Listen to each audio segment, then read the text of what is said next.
Jika selama cerita ini kalian merasa diperhatikan, jangan mencari alasannya. Beberapa hal memang lebih tenang jika dibiarkan. Selamat datang di spesial horor. Malam itu, jagat raya seolah mengerut, menyisakan hanya sepotong jalan aspal sempit yang diapit oleh dinding hijau raksasa. Di kanan dan kiri, semak belukar dan pepohonan hutan tumbuh rapat. Daun-daunnya yang tajam saling bergesekan menciptakan suara srek, srek, srek, seperti ribuan bisikan yang tidak sabar. Dharma, seorang sopir mobil box pengantar paket, baru saja menyelesaikan rute terakhirnya. Ia memacu kendaraannya membelah kegelapan jalan kampung yang menghubungkan dua desa terpencil. Jam di dashboard menunjukkan pukul 01:15. Sunyi di sana, begitu padat. Bahkan suara mesin mobilnya terdengar seperti gangguan yang tidak diinginkan oleh alam.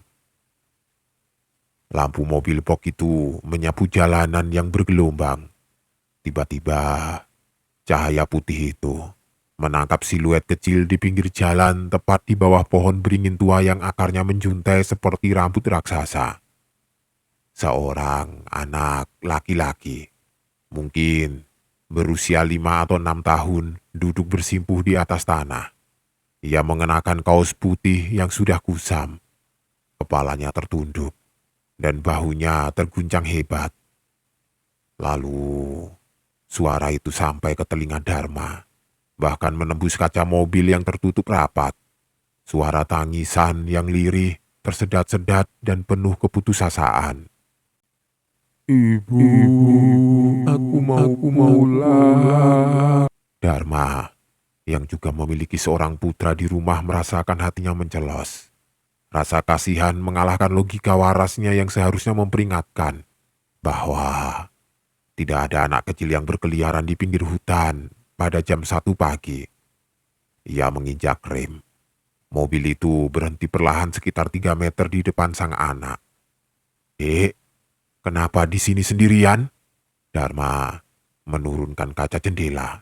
Suaranya sedikit gemetar karena udara dingin yang tiba-tiba menyeruak masuk. Anak itu tidak menjawab. Tangisannya justru semakin menjadi-jadi. Dharma menghela nafas. Ia mematikan mesin, sebuah keputusan yang akan ia sesali seumur hidup. Dan membuka pintu kemudi. Ia turun ke jalan aspal yang lembab. "Ayo, biar Om antar pulang. Rumahmu di mana?" Dharma melangkah mendekat. Tepat saat Dharma berjarak 1 langkah dari anak itu, tangisan tersebut mendadak berhenti. Keheningan total menyerang. Bahkan suara jangkrik pun lenyap. Anak itu perlahan mengangkat kepalanya. Dharma terpaku. Di bawah sorot lampu mobil yang masih menyala, ia melihat wajah anak itu tidak memiliki mata. Hanya ada lubang gelap yang dalam dengan cairan hitam yang mengalir menyerupai air mata. Mulutnya terbuka lebar, mengeluarkan aroma tanah basah dan busuk yang menyengat. Seketika, sosok anak itu memudar, menyublim ke dalam kegelapan. Di bawah akar beringin, meninggalkan tawa melengking yang pendek, namun menusuk gendang telinga. Dharma lari tunggang langgang kembali ke mobilnya. Ia membanting pintu dan segera mengunci semuanya. Jantungnya berdentum kencang seperti dipukul palu. "Sial, sial," umpatnya sambil memutar kunci kontak. Tapi mesin mobil itu hanya mendesis. Tidak ada tanda-tanda akan menyala. Padahal mobil ini baru saja diservis minggu lalu. Saat Dharma sedang panik mencoba menghidupkan mesin, sebuah suara terdengar dari belakang. Bukan dari jok belakang. Karena mobil boxnya tidak memiliki jok belakang. Suara itu berasal dari dalam box atau bagasi kargo tempat ia menyimpan paket-paket. Ibu, di sini gelap. Tangisan anak itu kembali. Namun kali ini suaranya terdengar sangat dekat, tepat di balik dinding besi di belakang punggung Dharma. Suara itu diikuti oleh bunyi kuku yang menggaruk dinding besi bok. Seret, seret, seret. Dharma membeku. Ia tahu bok itu terkunci rapat dari luar dengan gembok besar. Tidak mungkin ada orang di dalam sana. Tiba-tiba suara tangisan itu berubah. Suaranya menjadi lebih berat, lebih serak, dan berubah menjadi tawa perempuan yang berat. Bukan aku yang tangkap, tapi kau yang akan menjaganya. Mobil itu bergoyang hebat. Sesuatu yang sangat besar dan berat seolah-olah sedang melompat-lompat di atas atap mobil. Dharma melihat ke atas, dan ia bisa melihat atap besi mobilnya mulai melesak ke dalam, membentuk cetakan telapak kaki raksasa yang lebar. Dharma mencoba menyalakan lampu kabin, namun lampunya justru meledak, menyebarkan pecahan kaca kecil ke seluruh dashboard. Dalam kegelapan total, ia melihat ke arah kaca spion samping. Di sana, di dalam kegelapan hutan, ia melihat sosok wanita raksasa dengan payudara yang menjuntai hingga ke perut. Rambutnya yang seperti sapu ijuk menyapu tanah. Sosok itu, Wewe Gombel, sedang menatapnya dari balik pepohonan. Ia tidak mendekat, ia hanya berdiri di sana memastikan Dharma tidak bisa pergi kemana-mana. Dharma mencoba menelpon kantornya, istrinya, polisi. Namun layar ponselnya hanya menampilkan distorsi statis berwarna abu-abu. Jam digital di dashboard berhenti di angka 01:17. Selama berjam-jam, Dharma terjebak dalam ruang sempit itu. Ia mendengar suara-suara aneh di sekeliling mobilnya. Bisikan anak kecil, garukan kuku di kaca, dan hantaman-hantaman keras di dinding box. Bau kemenyan dan anyir darah memenuhi kabin. Setiap kali ia mencoba memejamkan mata, ia merasa ada tangan dingin yang meraba lehernya dari arah belakang. Waktu seolah membeku. Dharma hanya bisa meringkuk di bawah kemudi merapal doa dengan bibir biru yang keluh. Barulah ketika semburat merah pertama muncul di ufuk timur, dan suara ayam hutan mulai terdengar. Tekanan di atas mobilnya menghilang. Bau busuk itu lenyap, digantikan oleh aroma embun pagi yang segar.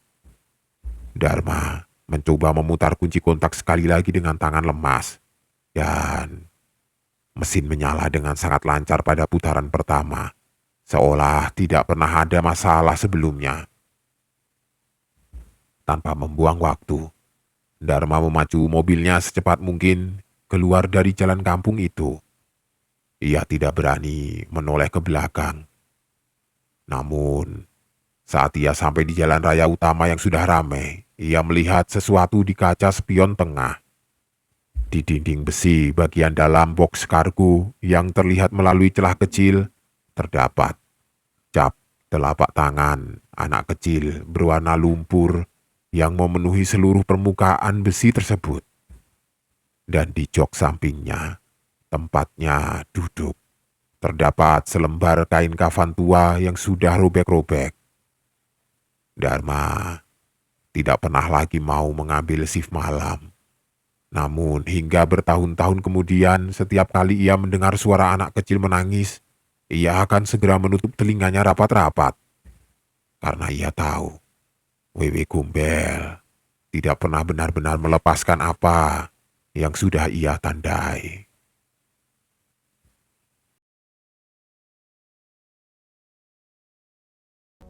Cerita ini aku dedikasikan penuh buat kakekku yang sudah berpulang di umur yang ke-84 tahun.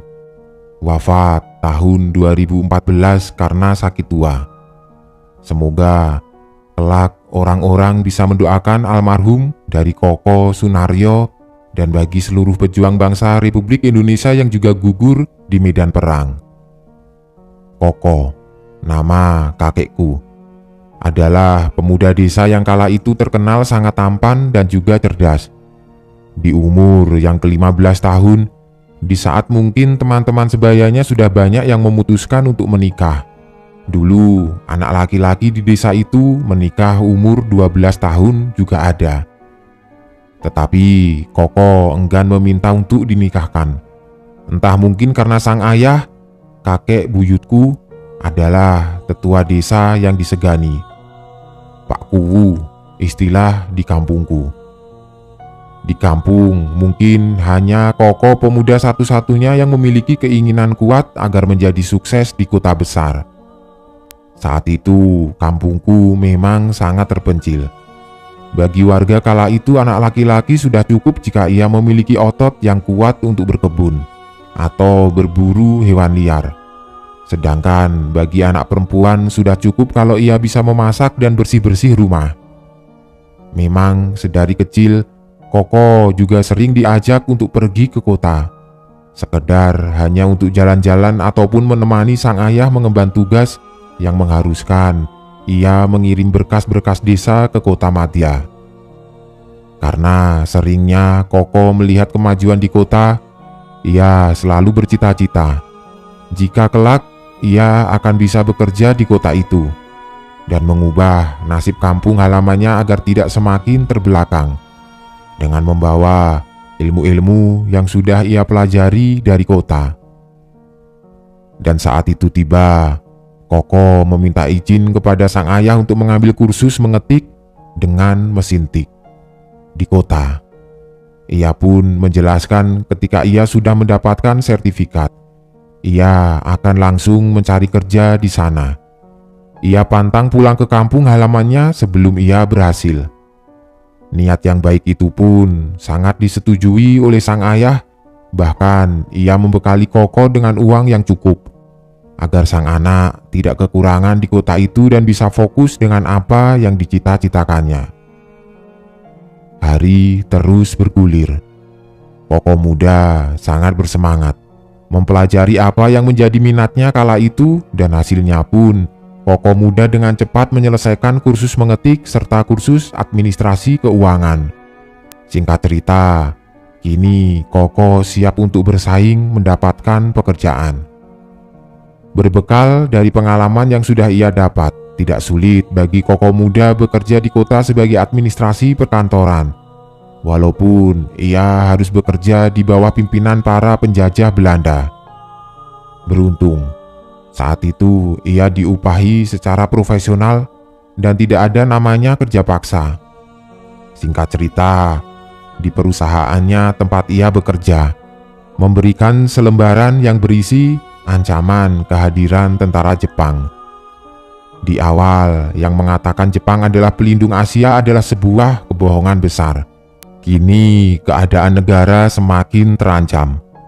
Banyaknya baku tembak antara Belanda, Indonesia, dan Jepang kala itu membuat Koko muda seperti mengubur kembali impiannya menjadi seorang pria berkarir.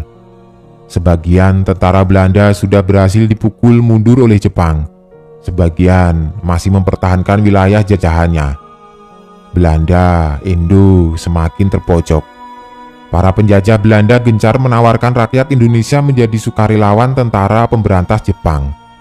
Dan entah mengapa, Koko mendapat panggilan lain dari hatinya. Kini, ia semakin mantap untuk membela bangsa. Ia berpikir saat ia menginjakkan kaki di kota, ia akan bisa memajukan desanya dengan pengetahuan. Tetapi, kini bukan hanya kelas desa saja yang bela, tetapi negara Republik Indonesia yang akan ia bela, walaupun harus tetes darah penghabisan. Tanpa berpikir panjang, Koko langsung mendaftarkan dirinya sebagai tentara batalion. Sambil menunggu hasil diterima atau tidaknya, ia dipersilahkan untuk kembali pulang ke rumahnya. Karena jika sudah diterima, para tentara muda harus bersedia mengikuti akan ditugaskan di mana ia kelak. Koko muda kembali ke kampung sambil berharap-harap cemas jika ia akan diterima menjadi tentara Indo-Belanda. Ia pun meminta izin kepada sang ayah untuk berperang melawan Jepang. Sontak, sang ayah sangat marah dan amat tidak menyetujui. "Tidak bisa, Bapak tidak rela. Bapak tidak akan memberikan izin anak laki-laki Bapak satu-satunya nanti harus meninggal di medan perang," ucap sang ayah. "Sudahlah, kembali lagi saja bekerja di kota dan wujudkan cita-citamu agar bisa membangun desa ini," bentak sang ayah kemudian. Berkali-kali Koko muda mengemis meminta izin sang ayah. Tetapi jawabannya masih saja sama. Tidak. Hingga datanglah sebuah surat panggilan jika saudara Koko Sunaryo sudah diterima menjadi tentara batalion. Karena kegigihan dan perilaku santun anaknya yang melembutkan hati sang ayah, akhirnya sang ayah memberi restu. "Baiklah nak, jika memang itu kehendakmu, Bapak sudah tidak bisa melarang. Tetapi izinkan Bapak menurunkan kodam siluman harimau yang ada di diri Bapak untuk selalu menjagamu dimanapun kamu berada, nak." Koko muda hanya mengangguk. Ia tidak paham apa maksud sang ayah. Koko adalah anak yang sangat logis dan haus akan ilmu pengetahuan. Walaupun ia suka mendengar desas-desus warga kampung jika sang ayah adalah orang yang juga sakti mandraguna.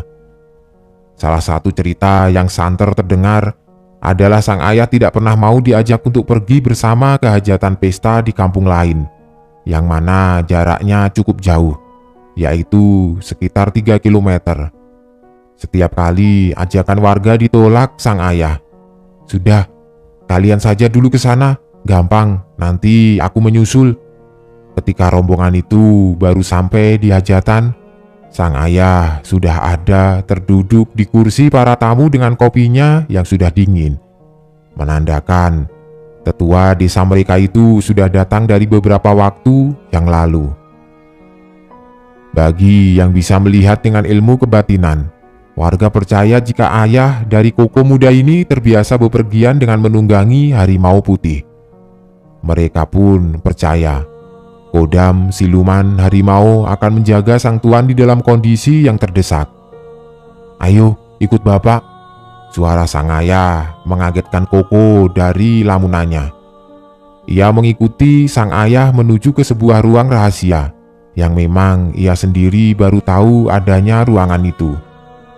"Nanti kamu tutup mata saja dan rasakan apa yang masuk ke dalam tubuhmu," ujar si ayah kemudian. Koko hanya mengangguk. Ayahnya bersila dengan merapatkan kedua tangannya di dada, menatap tajam ke arah anak laki-lakinya. Mulutnya berkomat kamit. Seketika ada cahaya putih yang mengelilingi tubuh si ayah. Koko terperanjat hampir tidak percaya. Cahaya putih itu samar-samar berubah menjadi bayangan tipis seperti macan putih yang siap menerkam. Dengan diiringi mantra-mantra dari bibir sang ayah, harimau itu memasuki tubuh Koko. Koko yang kala itu duduk bersila, langsung terpental seperti ada yang menabrak badannya. Sang ayah bangun dan memberi uluran tangan saat Koko meraih uluran tangan sang ayah untuk kembali bangkit.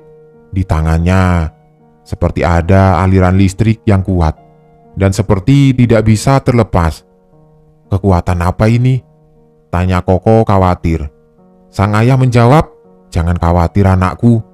Ritual pemindahan kodam siluman harimau sudah selesai dan berhasil. Sekarang pergilah nak, bela bangsa ini dan pulanglah kembali dengan selamat. Bapak dan ibumu akan selalu menunggumu anakku." Sesampainya di markas tentara Indo-Belanda, Koko diajarkan cara menembak, membidik, melemparkan granat, dan berbagai macam pelatihan militer selama kurang lebih 1-2 bulan. Lagi dan lagi. Berkat kepandaiannya, tidak sulit bagi Koko muda dengan cepat menguasai setiap pelajaran militer yang ia pelajari dari kamp militer. Baginya, lebih cepat, lebih baik membela bangsa ini dari tangan penjajah Jepang. Karena ia dianggap telah siap berperang, Koko muda diberi tugas untuk berjuang di tanah Kalimantan beserta 4 orang temannya yang sama-sama berasal dari Jawa Barat.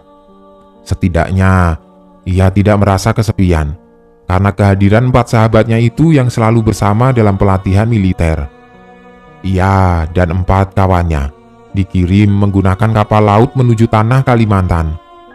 Entah berapa lama ia berlayar, sampailah pula ia di tempat yang dituju.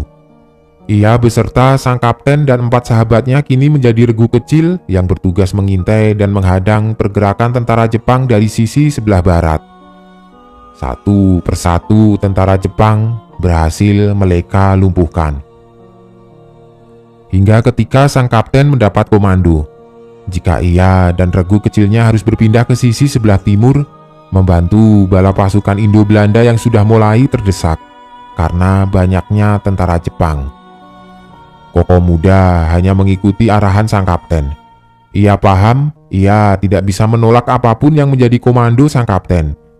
Walaupun dalam telinganya ada suara geraman harimau dan bisikan, "Jangan pergi ke sisi timur, jangan pergi ke sisi timur." Suara itu semakin jelas terdengar berulang-ulang. Koko seakan tidak mempedulikan. Baginya ia harus mengikuti komando dan juga membantu menyelamatkan teman-temannya yang terdesak di sebelah sisi timur hutan Kalimantan. Benar saja, ketika sampai di sisi timur, Koko Muda melihat banyak sekali pasukan Jepang. Akhirnya, dengan terpaksa, Jepang berhasil menyandera mereka berenam. Mereka berenam dijejerkan. Di sana terlihat juga seorang pengkhianat bangsa, tentara Indonesia yang dengan tega membocorkan strategi perang. Itulah mengapa Jepang dengan mudah meluluh lantakkan pertahanan dari tentara Indo-Belanda di tanah Kalimantan.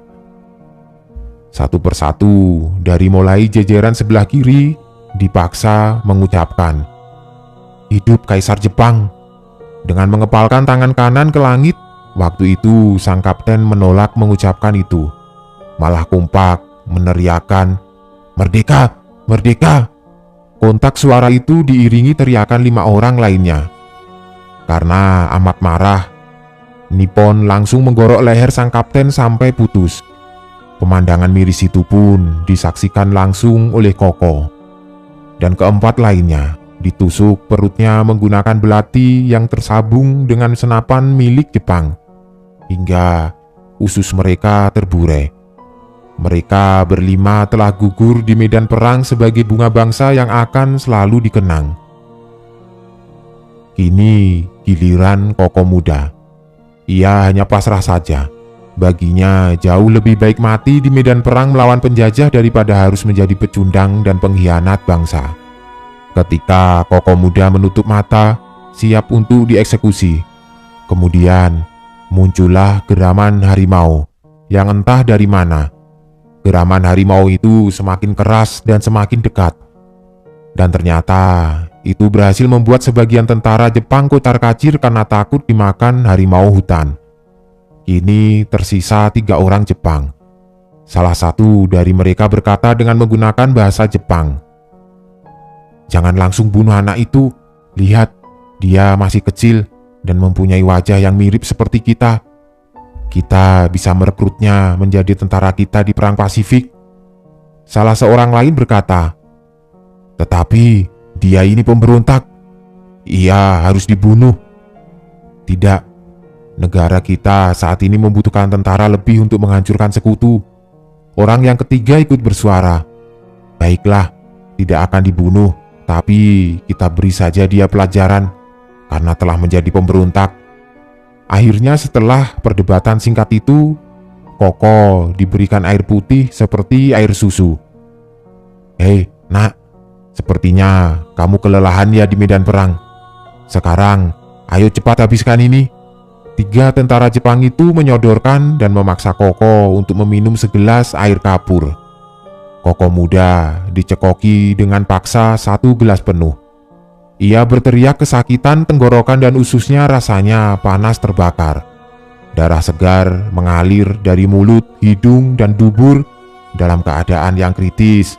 Samar-samar ia mendengar suara tawa bahagia dari 3 orang Jepang itu. Dan ia tergeletak tidak sadarkan diri. Entah berapa lama Koko Muda tidak sadarkan diri. Ketika ia terbangun, ia berada di dalam penjara. Tubuhnya masih sangat lemas. Darah segar masih mengalir dari mulut. Ia melihat ada orang Indonesia bertubuh tambun di balik jeruji besi.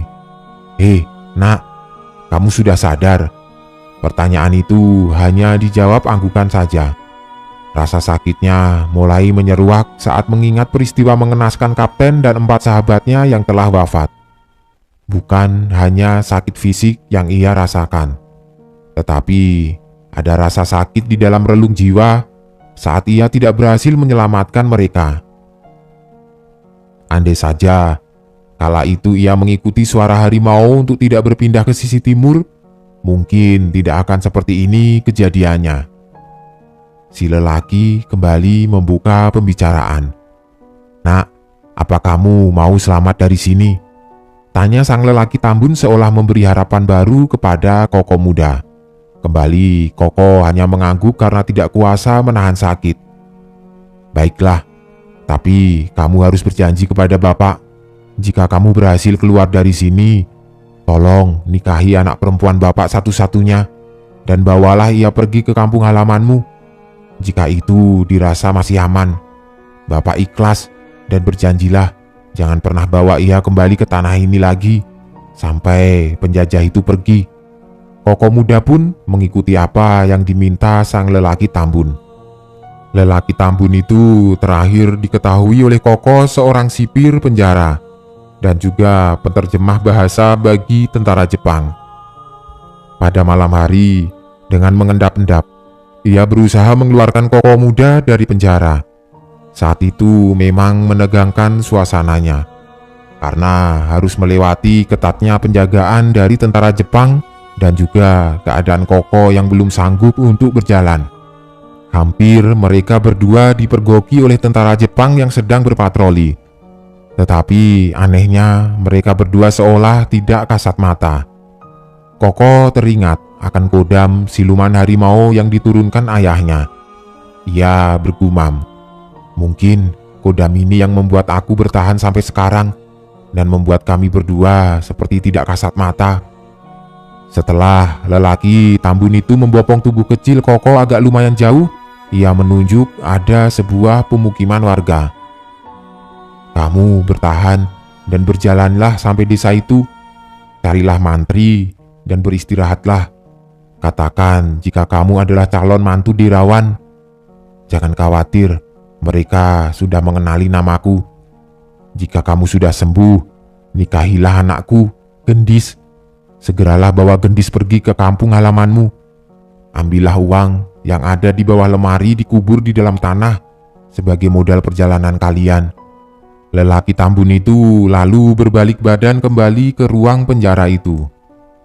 Itu terakhir kalinya Koko bertemu Pak Dirawan. Baginya Pak Dirawan adalah seorang yang amat sangat berjasa. Dengan sisa tenaga yang dimiliki, Koko muda akhirnya berhasil sampai di balai kesehatan desa. Koko muda pun menceritakan awal mula dirinya bertemu dengan Pak Dirawan. Mendengar nama itu, mantri desa dengan sigap merawat Koko.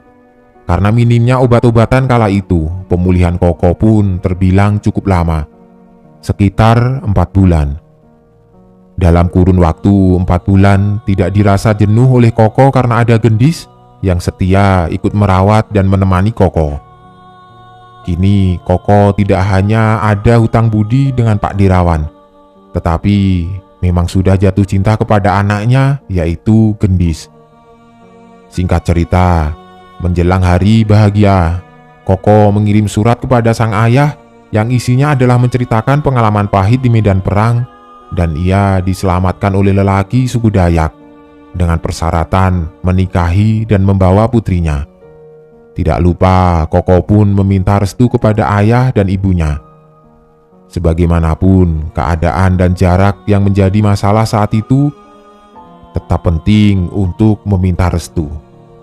Setelah 2 minggu, surat balasan pun ia terima.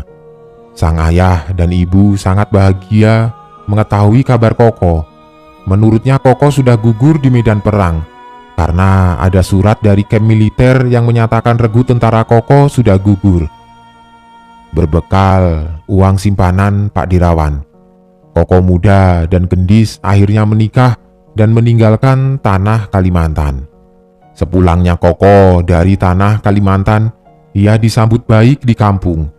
Ayah dan ibunya mengadakan syukuran 3 hari 3 malam karena sang anak berhasil selamat. Dan ditambah, Koko membawa pujaan hati. Koko dan Gendis menikah hampir 5 tahun. Dari Gendis, Koko mendapatkan seorang putri cantik yang diberi nama Karningsih. Dan dikala Gendis mengandung anak kedua, nyawanya tidak tertolong beserta buah hatinya. Kejadian itu sempat membuat Koko terpukul.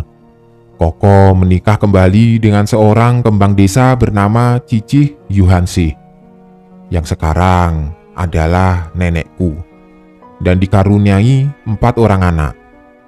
Selama hidupnya, Koko mendedikasikan hidupnya untuk desa. Koko bekerja sebagai sekretaris desa selama berpuluh-puluh tahun, dari umur 23 tahun sampai 81 tahun. Sebelum Koko sakit parah, ia pernah mengumpulkan anak-anaknya bersaksi jika ia akan selalu melindungi keluarga dari mara bahaya. Ia mengeluarkan dari tubuh kodam siluman harimau yang sudah berjasa membantu 2 generasi, yaitu ia dan ayahnya dahulu. Kodam siluman harimau ia kubur di pekarangan rumahnya. Tidak lama setelah mengeluarkan kodam itu, Koko sakit keras dan meninggal pada umur ke-84 tahun. Dan sedikit ceritaku, aku juga sering mendengar suara eraman harimau pas tinggal di kampung. Dari yang awalnya takut, sampai ya sudahlah, mungkin itu kodam yang menjaga rumah. Dan juga katanya yang berniat jahat mau masuk ke dalam rumah akan terhalang oleh sosok kodam itu. Pernah saat itu nenekku tinggal sendiri di rumah. Waktu malam nenek merasa ada maling yang mencoba mencongkel jendela rumah. Tetapi muncullah suara auman keras harimau. Tidak lama si maling itu kabur kocar-kacir. Besoknya warga geger ada maling yang sudah menggasak warung dan 3 rumah sekaligus. Anehnya tidak berhasil saat si maling ingin menyatroni rumah nenek. Beberapa tetangga pun berujar suka melihat penampakan harimau putih di sekitar pekarangan rumah di kampung. Entah itu adalah benar si kodam ataukah jin yang menyerupai.